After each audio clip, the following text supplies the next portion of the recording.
Hey folks, Mike Giannicola here. Just wanted to share a project adventure / cooperation team building game with you called Keypunch.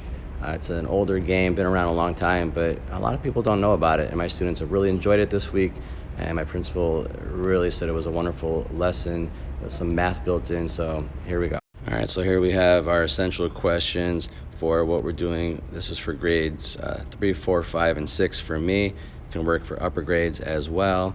We have just the kind of general layout of how I present it to them. And on the bottom right, it's just a kind of a Socrates, think before you speak and let your words pass through these 3 gates. It really helps with how they communicate when they might get frustrated in a game like this. Now for scoring for this, I have them take turns. So team A goes, then team B, then team C, then back to team A again, seeing if every time they can at least improve upon their time. I mean, they might be focused on trying to be the best in the classroom, but I just want them to improve their own time within what teams they have, because there's so many variables with your teammates, and I try to explain that to them. And at the top, 43 seconds is the record for this year, 33 seconds for the entire my entire career. I think 25 years now. That's the best time I've ever had. Here's a poster version I put together. It's basically 4 sheets of paper just laminated. I think I have it on my website, physatdepot.com, and really is something that it helps them kind of visualize or think better about how they communicate with people, and it's really helped us quite a bit. Now that I'm showing you at the top the rules, this will all make a little more sense to you. So they have to touch the 30 numbers in order. If they ever touch them out of order, that's a 5-second penalty added to their time. Everyone on the team has to touch at least one number, so that everyone has to be involved or it's a penalty.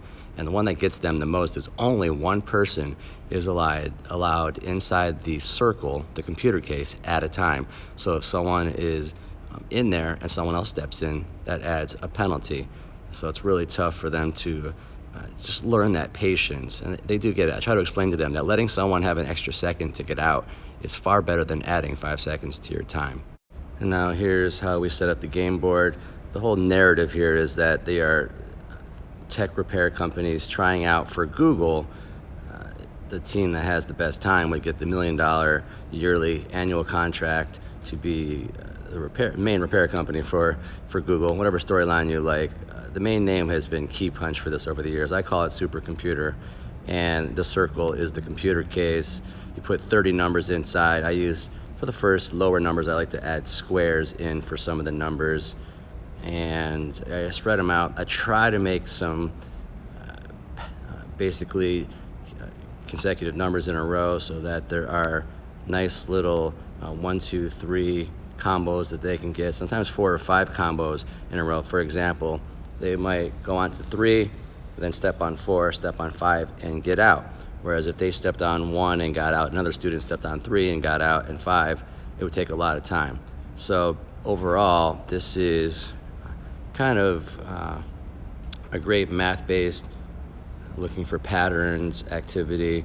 Definitely ties into even Common Core ideas and things like that. So here is the board in general, pretty easy setup. I'll usually place chairs over there and over there so they can go down. When they're done, go back and have a team huddle and communicate, maybe see what the other groups are doing, copy ideas.